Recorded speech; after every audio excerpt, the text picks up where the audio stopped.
Yo, it's good. It's your man, 100 Grand Ross with The Rock Never Stops.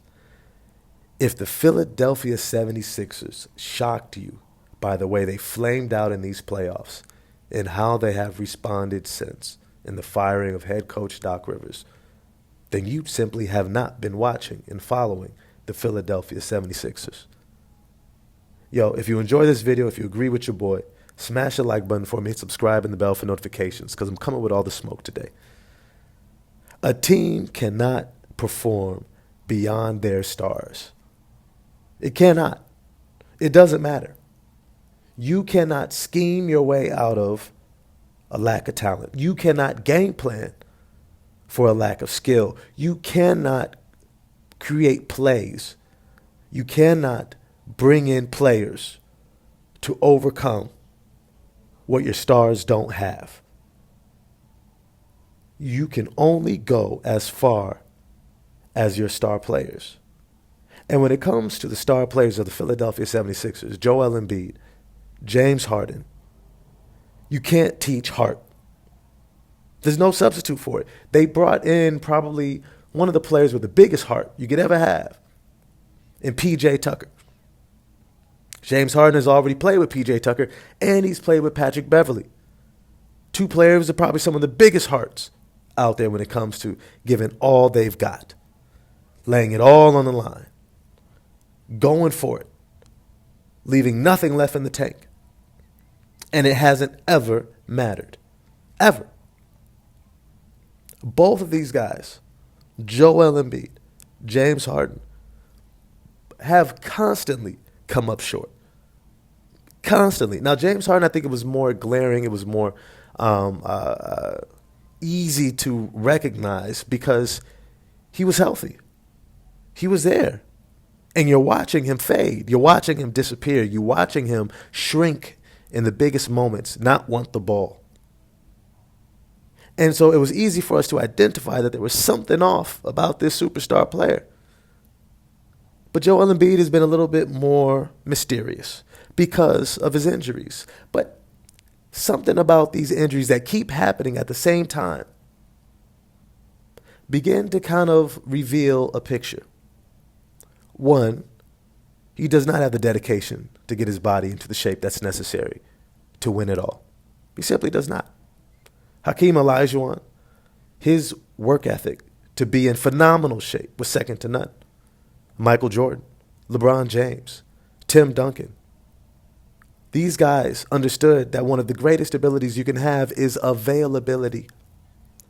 And for some reason that seems to be lost on Joel Embiid. You would have thought having to start his career the first couple of seasons on the bench, recovering from surgeries and injuries, that he would have had a different level of dedication, but he seems to have persistently struggled with staying in shape. Now, the worst part about it is similar to a Zion Williamson, is why fight us over well-adopted and understood logic that over an 82-game season where you have to run up and down the court with some of the greatest athletes the world has ever known, you must be in phenomenal cardiovascular shape.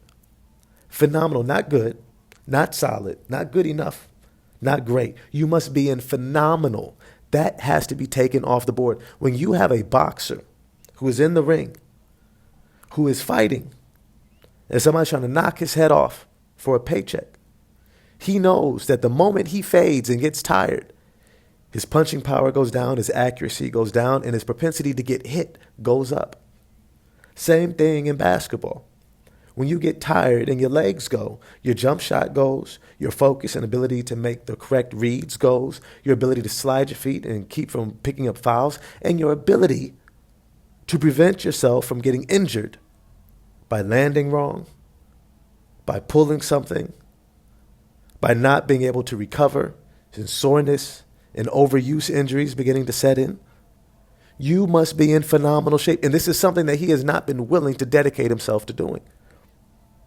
It simply hasn't. You know, it's funny because we want to clown about other guys like a Dwight Howard.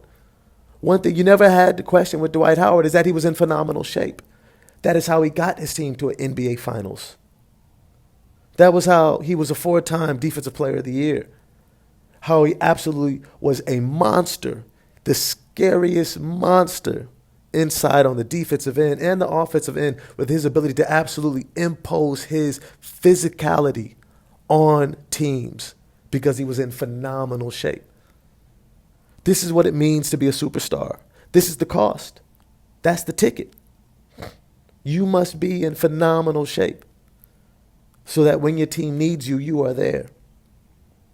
So if you're shocked that Joel Embiid was not there, that he tweaked something again, that James Harden disappeared, and worse, that the Philadelphia 76ers responded with a lack of accountability. Instead of looking at their players and saying, you need to change and do things differently, they blame everyone else. And eventually, when they get tired of blaming everyone else, they're going to let go of the players, like they did with the Allen Iverson. And they'll be back at square one with no one to blame but themselves. If you agree, let me know in the comment section. If you disagree, let me know in the comment section. If you enjoyed the video, smash the like button, hit subscribe and the bell for notifications, because your boy is going to be coming all week. I'm going to holler at y'all later. Peace.